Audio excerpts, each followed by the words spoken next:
My name is Anastasia Golovashkina, Hi, my name is Raquel Bredernitz. And we are leading a training on diverse, inclusive, meaningful, and accessible. Social media, building social media communities and movements. And first, we'll just give a little self-indulgent personal bio. I'm a senior director at Trilogy Interactive. Before that was in kind of parallel, am a digital advisor at When We All Vote. And before that was a senior engagement strategist at Warren Democrats and social media director at Warren for President. Very impressive. Right now, I am the head of design at Aperture Health. Previous to that, I was a lead product designer at the New York Times and the design director for Warren for President, which is how we know each other.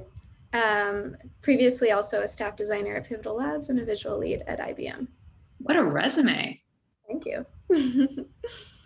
So let's start with a quick overview of the best practices on social media.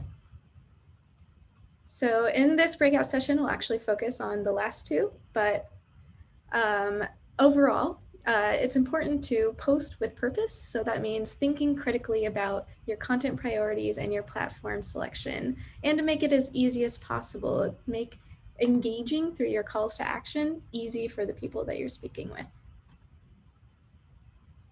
And so as Raquel mentioned, in this training, we're going to really focus on the second two. We're going to focus on building diverse and inclusive communities. That means encouraging, engaging, uplifting, meaningful diversity and inclusion through our communities and movements online. And making our content meaningful and accessible. That means platform selection, that means technical choices, and that even means language. And we'll walk through what all of that can look like in practice in this training. So I'm glad you're here. Let's talk about Yeah. So in this training, we'll focus on engaging and building meaningfully diverse and inclusive communities and movements. And we keep repeating that. And what I'll say is this session is also a conversation. We're not the definitive experts on diversity and inclusion, and we're always learning. Our goal today is to share some of what we've learned with you all, but we also want to hear from you too. Yes. And the first big thing that we'll cover is you can invite and amplify diverse voices and stories, especially of those you're advocating for. If you think about like the folks that you want to uplift and you want to advocate for through your campaign or through your nonprofit, it's super important to center and uplift those voices and their experiences. And you can invite supporters to tell their stories. Here's an example in which we advocated for passing an Essential Workers Bill of Rights by inviting essential workers to submit their stories, highlighting the urgent need for that kind of legislation. And the stories people responded with through this forum and in the replies and the comments were so powerful and persuasive and could be adapted into multiple content opportunities. For instance, Team Warren could adapt these replies into a series of graphics, or Elizabeth Warren could film a video reading and commenting on them. And that's exactly what we did. Next slide. Having collected those essential workers' stories, we used graphics and videos to share them. In some cases, Elizabeth Warren even called the essential workers directly to discuss and share their stories. And then we shared her videos on social. In other cases, like her earlier push around pregnancy discrimination, people commented and tweeted their stories to us. And then we filmed a video of Elizabeth Warren sharing her own story of being discriminated against for being pregnant as a public school teacher. And she read several of the hundreds of other stories folks had posted and tweeted to us. Another way to invite and amplify is to invite supporters to tell their stories by pairing that kind of ask with a video from the candidate. And there's a great example of that from Joaquin Castro here. The stories that people responded with are really powerful and they're really persuasive, and you can then adapt them into multiple content opportunities. So for example, Team Castro could screenshot these replies and adapt them into a series of graphics, or Castro himself could film a video reading and commenting on them. Another way that to uplift and amplify stories is through news articles, through videos, through quote tweets. So here are just three more examples. One is filming and posting a video with and about that person's story, like we did with disability rights activist Elena Hung. Or we could comment on an article about their experience, like we did with World Cup champion soccer player and working mom, Jessica McDonald. Or we could even quote tweet or share their content directly, like we did with Nihan Awad, Executive Director of the Council on American Islamic Relations. And finally, there are also, really good examples of using your platform to center stories. So for this example, Kamala Harris and Kristen Gillibrand use their platforms to center the stories of gun violence victims and Breonna Taylor.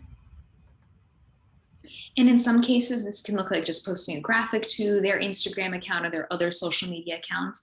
And another great example is when Elizabeth Warren invited Emerald Garner and Angie Kearse, two widows, as a result of racism and extreme brutality in policing, something we're continuing to see so vividly today, and I'm sure next week. And in any case, as part of the Share the Mic Now initiative, Elizabeth Warren invited these two storytellers to share their experiences and their stories directly through her platform, literally elevating their stories and centering their experiences through her own account. And then she also invited them to take part in a conversation as a joint Facebook Live to continue sharing their stories and centering their voices and experiences through her social media platforms. So outreach is an essential part of this work. So on Team Warren, we proactively reached out to disability rights policy leaders, activists, and members of the disability community so that we could understand their priorities, make sure that their voices were centered in both the development and the rollout of our disability rights plan and our advocacy.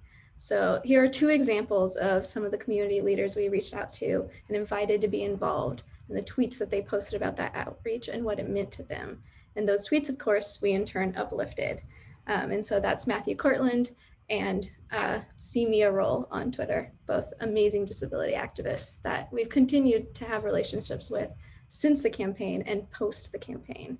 So it's really important that we don't stop at outreach, but we invest the time and the energy into building meaningful relationships. And that's so important because we don't just want to use people in this way. We don't want to just use their stories. We really want to build meaningful communities and movements in which we elevate and we continue to stay in touch. So here are just some more examples of that. In these examples, we highlight Dr. Ayanna Elizabeth Johnson, a marine biologist who advised our climate and environmental policy, especially our Blue New Deal for our oceans, our rivers, and our lakes. Our campaign built a relationship with Ayanna beyond that single Blue New Deal policy. And she became an ambassador for our campaign, even serving as a surrogate at in-person events. Remember those? Like our New Hampshire town hall pictured here, and especially online. And Dr. Ayanna played an integral role in the creation of that one Blue New Deal policy, so it felt natural for her to use her platforms to uplift it. It was her own voice and her own work. It wasn't just us sending her a random request on social media. It was something that she had already been a part of crafting. So Dr. Ayanna helped spread our campaign's message by using her platform as a highly regarded and extremely online marine biologist to explain, promote, and advocate for Elizabeth Warren's policies, and more broadly, her candidacy in our campaign.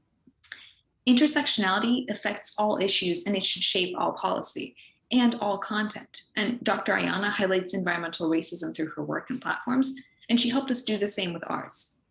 Bringing people into the conversation and giving them a seat at the table is essential to making the ambassadorship authentic and meaningful. They're part of the crafting, so naturally they will be ambassadors for that work.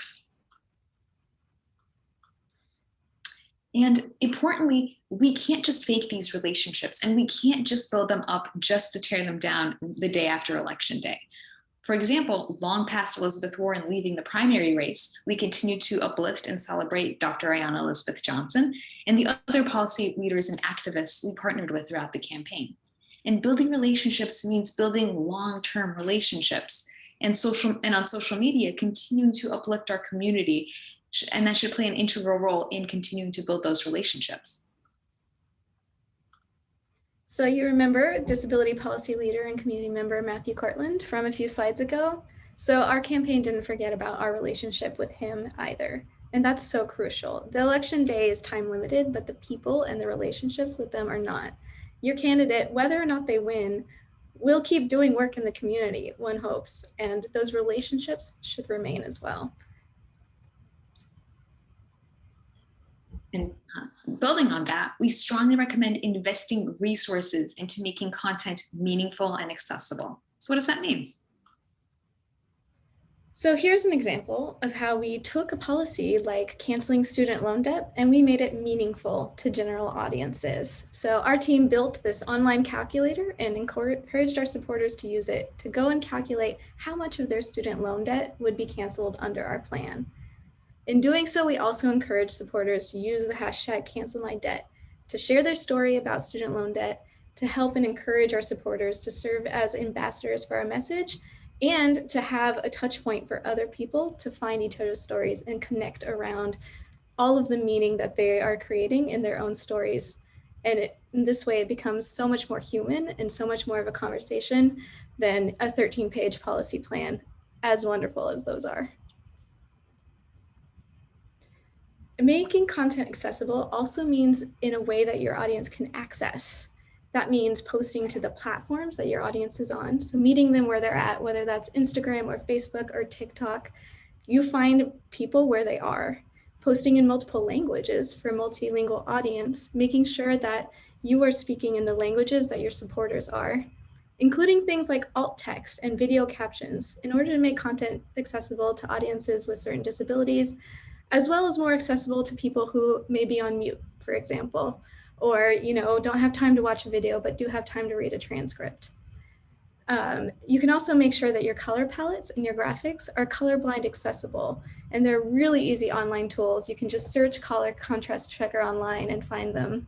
And finally, ensure that text readers can decipher your content by avoiding those kind of special character fonts that can't be picked up by text readers. If any of you have ever used a screen reader on those, it's absolute gibberish. So definitely not the meaningful and accessible message that you want to be sending on your social platforms. Such great points. Thank you, Raquel. And together, meaningful and accessible content means content that meets people where they're at and speaks to them about the topics they care and want to hear about. We're not just pandering, we're coming to people and we're talking to them about the issues that are meaningful to them and speaking their language. Spreading your message in a meaningful and accessible way can also look like coming to voters through events that are meaningful to them, like a virtual town hall or a Q&A focused on a specific community or issue. And here's an example from the AAPI Twitter town hall organized by NBC Asian America. Many candidates took part in this town hall, and here are just two sample responses from Tom Steyer and Amy Klobuchar.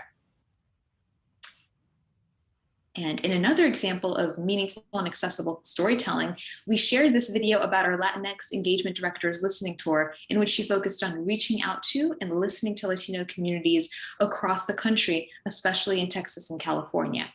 And we ensured that content was accessible to audiences in both English and Spanish through both the video subtitles and the accompanying post and tweet text. On Facebook, we can do this using the multi-language post feature. On Instagram, for instance, we could do a swipe through graphic or video, say have one slide be in English and another in Spanish. And on Twitter, it could be done as a thread. One tweet is in English, one tweet is in Spanish. They stay connected, but they make the content accessible to audiences in both languages. And one thing I really want to add here is if you have the resources, invest in recruiting and hiring people to manage outreach and relationships to the communities that make up your movement and who your work impacts. Here's the thing, if you have a significant Spanish speaking audience and have the resources, invest in professional translation. You can't and shouldn't assume that the person on your team who happens to speak Spanish will want to create Spanish language content or will be able to do so at a professional level. It's just not a fair expectation to make. So if they're the people you're advocating for, if they're who your work impacts, or if they're part of your community, lifting their voices is essential to spreading your message and growing your movement. It's essential to building a diverse and inclusive community and campaign. Here's another great example from Mark Kelly. His content is meaningful for his audience, highlighting the expiring unemployment benefits through a conversation directly with Unite Here, and it is accessible to Arizona's substantial Spanish-speaking audience. And I also love how this conversation uplifts the voices of the Unite Here members directly. It's also, there are resources out there for you. There's actually one from our very own incredible Spanish content manager on the Warren campaign, Gabriela Cid. It's a Spanish campaign glossary to help you avoid the most common pitfalls in Spanish translation. And we'll share that link out after this talk. I love this point because, you know, I speak Portuguese, but if you asked me to write Portuguese, truly it's going to just embarrass me in your campaign. And ultimately, if you're doing translation work, you should be paying for that translation work because it is a skilled role. Finally, instead of stock photos, it's really important to show and celebrate the real existing diversity of your community and the movement that you're building. So you can avoid those stock photos by asking your community directly to send you photos. You don't really have to worry too much about the quality of the photos on social media. In fact, the more slick that a photo looks, the more inauthentic that it feels. Instead, you can pick photos that look like your people, that show and celebrate your people volunteering, voting, and taking action.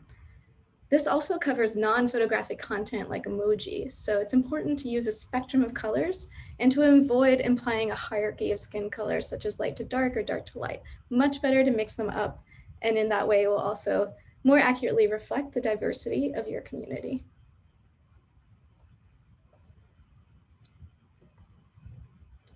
So let's review what we've discussed today. So we really focused on those best practices around building diverse and inclusive communities by encouraging, engaging, uplifting, and continuing to build those inclusive communities and movements, and making content meaningful and accessible for the audience that you're trying to reach and the people you're trying to impact. And that means platform choices, technical choices, and language. And here's the thing. Building a diverse community of online support matters.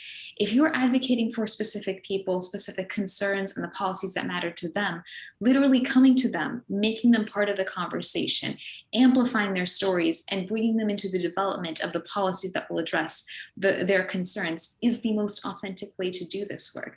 This isn't a training about coming to people and pandering to them. This isn't a training about just asking someone to do something for you and then forgetting about them.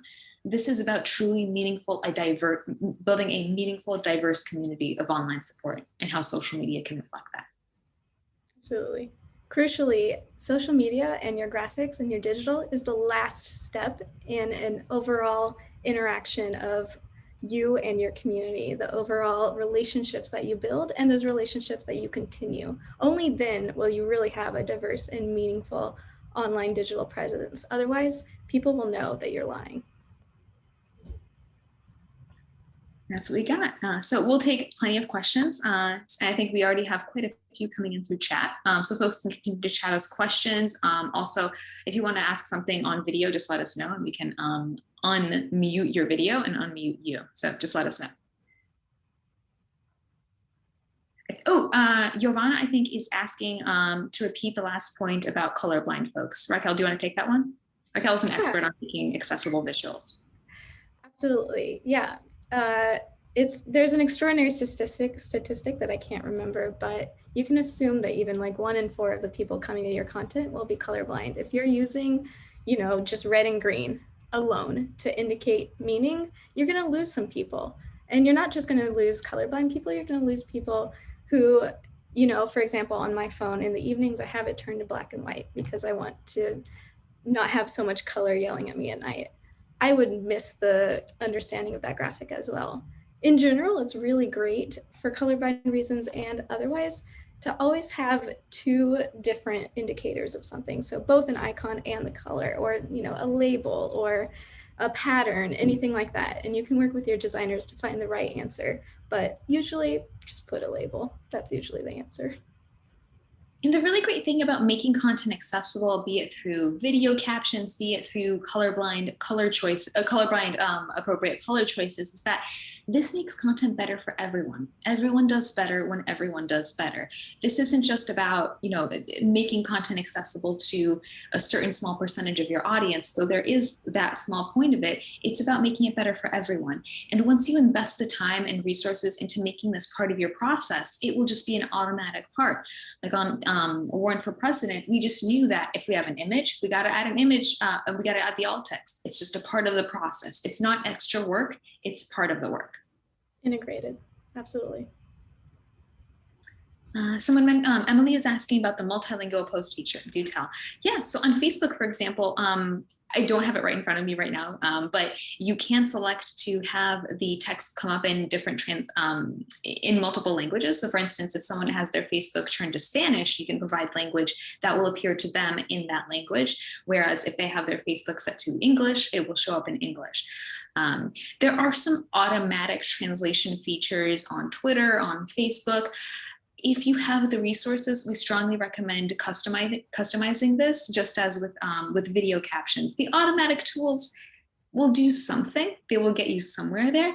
They can also make a lot of mistakes. And some of those mistakes are strongly discouraged, and they can come across in a way that you might not intend to. So I think even if you start with a sample caption that's auto-generated or a sample translation that's auto-generated, make sure an actual human being goes through those.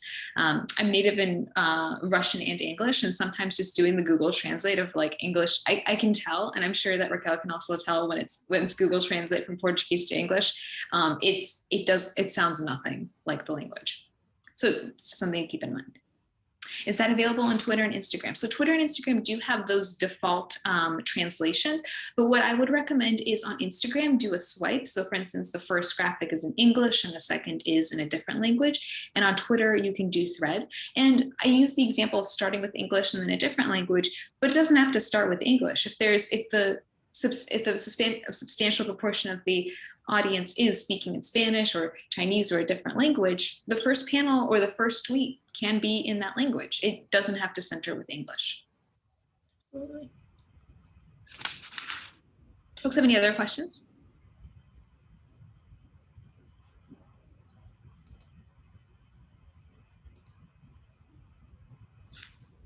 What about having multiple platforms for each language? Would you suggest that?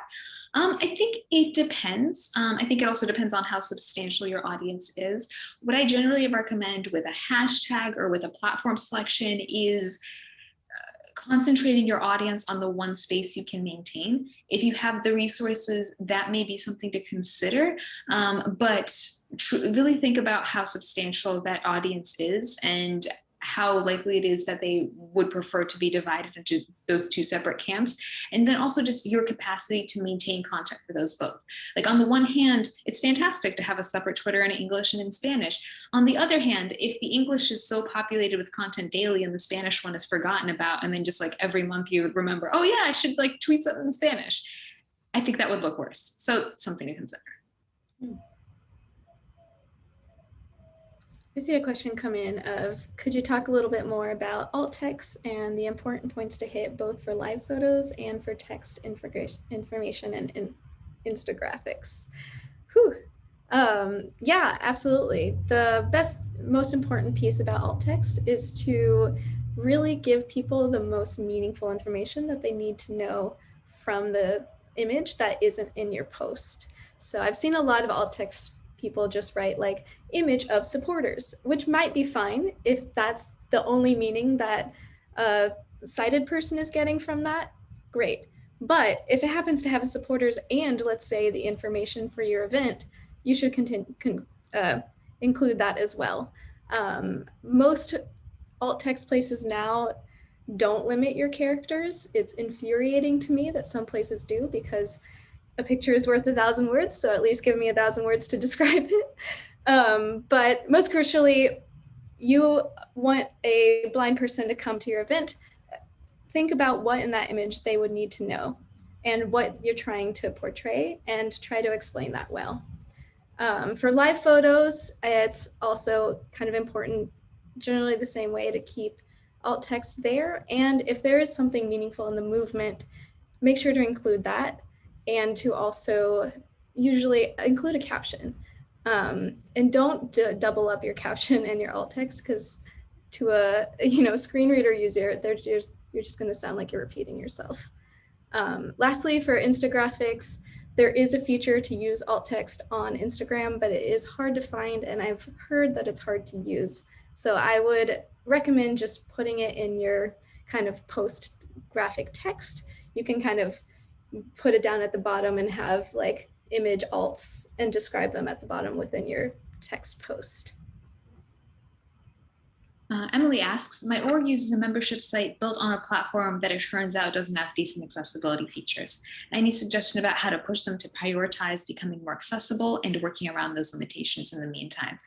Totally understand that changing your platform, like, oh, I just went to this training, can we change this platform now? Totally get that it's not realistic.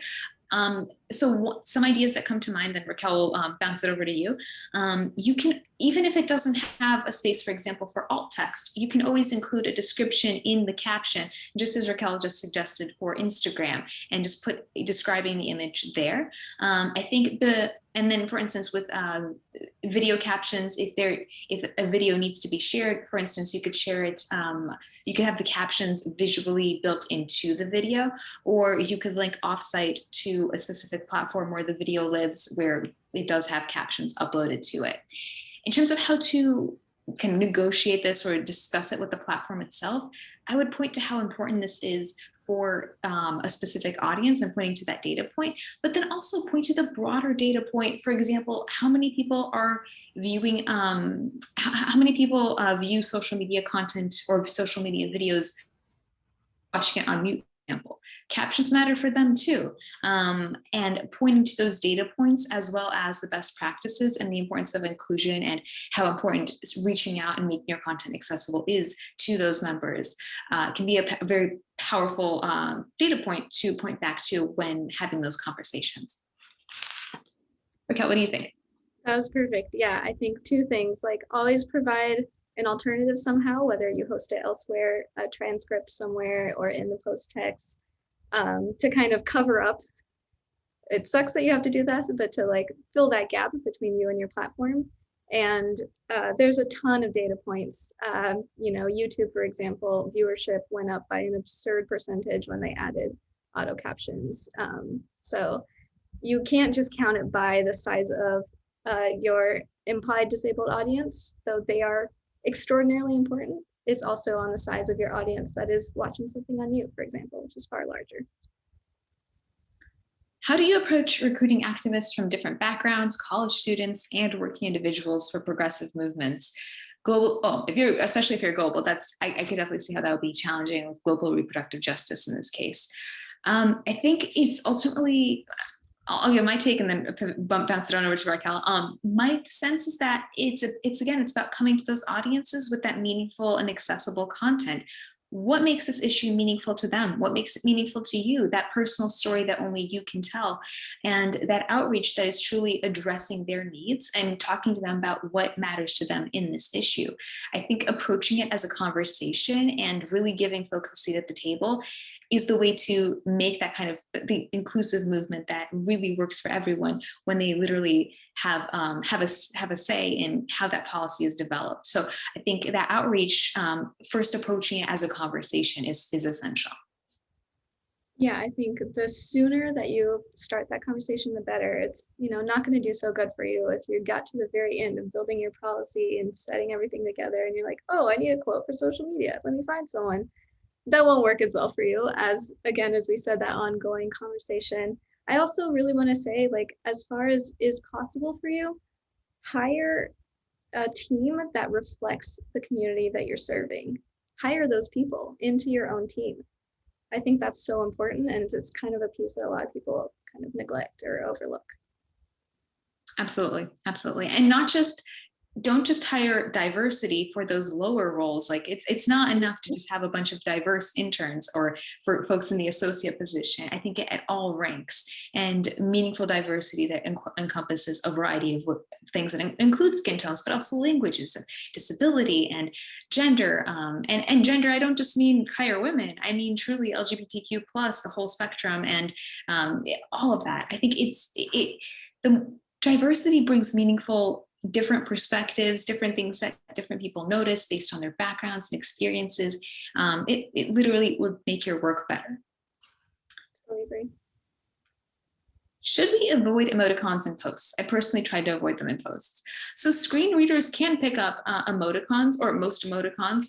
And so what you can always do with any question like that is literally just download. Most computers actually have screen readers, so you can just listen to what it sounds like, and that's kind of how you also recognize that, oh, that special character font sounds like gibberish. That is not a good time. What I generally recommend is making sure there's a space between any text and that emoji so that the screen reader can pick it up. Similarly, capitalize individual words and handles and hashtags so that the screen reader can actually pick it up as in a hashtag with individual words like act on care instead of like one word that is act on care or something like that. I think that space between the emoticon is really helpful. And then also putting the emoticons at the end can also be helpful so that you separate kind of the language portion of the post or the tweet and the emoticon. I'll also say I avoid putting too many emoticons in a row. I think one or two are great according to kind of your campaign brand and tone.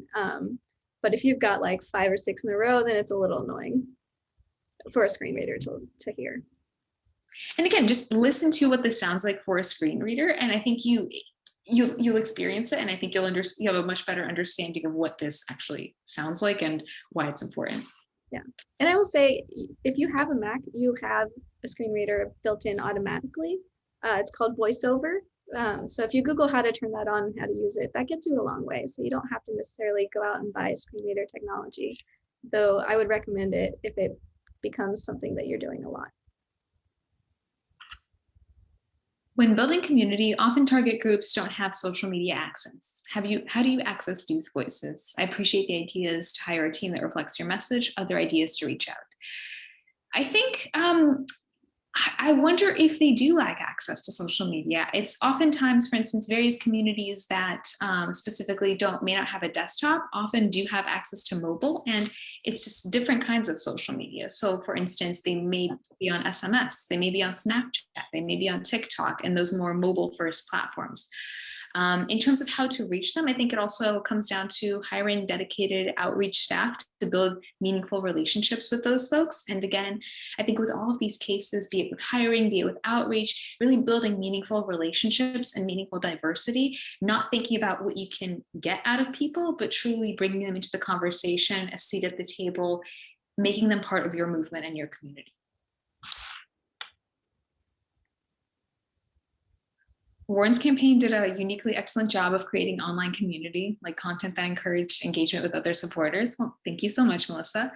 Can you talk more about that aspect and how to do that community building to advise us while we're still limited in in-person work? It's definitely more challenging without the in-person ability. And I think, again, what it starts with is starting that work now, hiring those folks to manage that outreach now. There are people who specialize in outreach to organizations and to communities that advocate for women, for LGBTQ+, for people of color, for Black Americans, so many different disability rights folks, so many different communities. And I think it starts now, not 2 weeks before Election Day. So I think hiring people to manage that work and also starting early are key. What do you think, Raquel? Yeah, I think I want to add that digital organizing is organizing, and it's grassroots organizing. And the folks that are sometimes on certain campaigns like siloed into digital, they have a lot of tools and skills and actual relationships that can be brought to bear across the board. And that's something I think that a lot of people have learned in this last cycle because of the fact that we can't necessarily go out in person as much, but that I hope will remain, because you can still go out and encourage engagement. You can still go out and create real lasting relationships online. Of course, it sucks to not be able to go in person, but those kind of core ideas of meet people where they are, have real ongoing relationships, listen and help them shape your policy from their perspectives. Those can happen online or anywhere. Digital is everything. I mean, a lot of the onboarding and ramp up to the most recent election in 2020 and some of the local elections that are happening everywhere right now, it all happened through digital, and it's very much meaningful. It's very much real life. Joe Biden is in the White House because of that digital work. Digital is everything. Strong +1 to everything Raquel said. What do you recommend for making slide presentations accessible to people with visual impairments who use speech readers? Yeah, I think first and foremost, there's a huge spectrum of kind of seeing ability. So make sure your things are high contrast enough to be legible, all of that. I think there's also a lot of really great built-in support. So you can, first of all, kind of Google which tooling is the most accessible or has the most accessible features. I know Adobe Acrobat has a ton, Google Slides also do. And then use kind of the native tools. So if you have text, use the text field. Don't put text in an image because that would require an alt text to understand.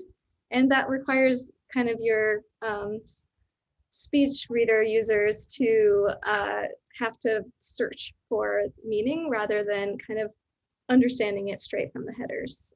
There's a ton of stuff that you can do across the board to continue to improve your accessibility. And I recommend just Googling. There's a ton of primers, especially once you pick your tooling. But those are some kind of easy, immediate things to always check for. And then with color palettes, again, Raquel mentioned this earlier, but just Googling a search for making sure those color palettes are colorblind accessible is essential. And kind of again, with like previewing that text through text readers, just preview what your images look like to someone who may have various visual impairments. And I think once you can see it and kind of a replicated version of what it may look like to them, it's so much more understandable why this is so essential. Like you don't want your slides or your graphics to just look like one big gray slob, and that is what it can look like depending on your color choices.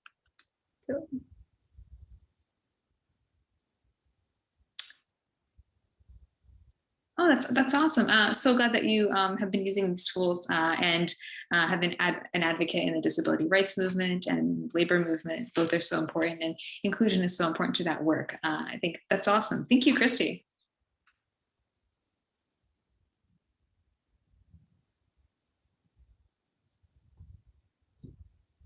And I think one thing I'll just say, if you're not sure about something, Google it. Google has, it's a little silly, but they have so many resources. And oftentimes these tools that you think like, oh, I need to buy this and buy this. So often it's built in or it's right there. Like with the text reader that Raquel mentioned, it's already built into most of the computers we already have. A lot of the stuff is so much easier. And especially once you make it part of your everyday process, it doesn't feel like extra work. It's just part of your process and part of the everyday. Absolutely. Yes. I will also say, like, again, there are a lot of, let's say, disability communities, organizations, activists, disabled folks advocating for themselves on the internet, and they have figured out ways to make their digital work accessible to themselves and to each other. And it can be really useful to just check out like what those accounts are doing and kind of mimic the same things that they're doing because they are solving that problem for themselves. You don't have to reinvent the wheel. I think that that's so similar to how we craft so many of our policies. In some cases, it can make sense to just implement this right away, but in other cases, just listen to what folks are telling you. What is accessible for them? What works for them? Folks will tell you. And I think just being receptive to that is so important. And again, just if you think, how do I do this? I'm not sure, just Google it. So often it's literally like the first result. It's true. How do I write good alt text? I'm pretty sure it's the first or second results right there. Any other questions?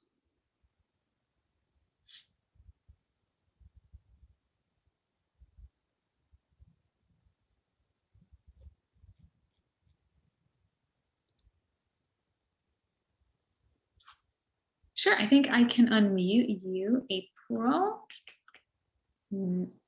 How do I do that? I gotcha. Hi, everyone. Hi, I'm April. I use she, her pronouns.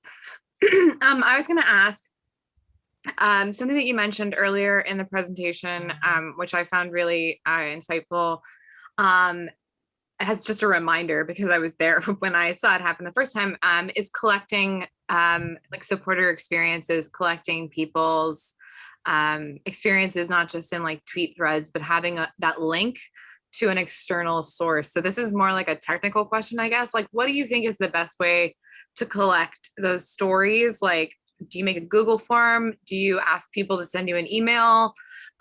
What is the best way to make it accessible for people to submit these stories for themselves so that we can amplify and like create the stories that center them? I can start. I think it really depends on what the goals of your campaign are and what resources you have.